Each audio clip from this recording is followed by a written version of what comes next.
Good afternoon and welcome to part 2 on networking.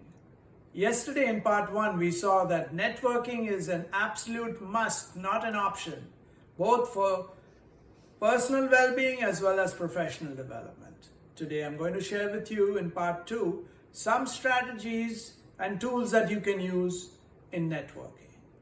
The first is what I call the generosity factor. When you are trying to build a network, be generous towards the person you are trying to bring into the network.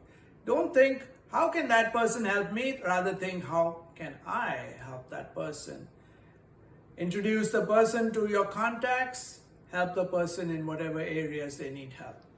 Number 2, develop diversity in your network. So your people should not just be people with a similar background, they should be diverse. Yesterday I went out for lunch with 4 other men who are in my networking.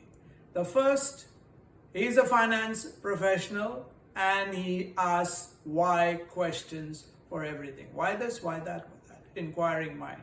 The second is an IT professional and very bright. The third was a project management manager.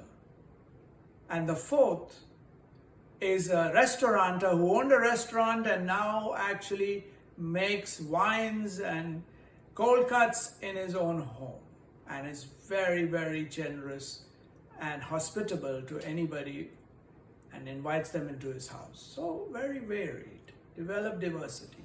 Number 3, have consistency in following up with people in your network. Don't just call them once and forget about them.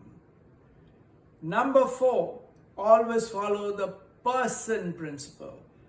When you are networking, in-person meeting is always better than email or phone call.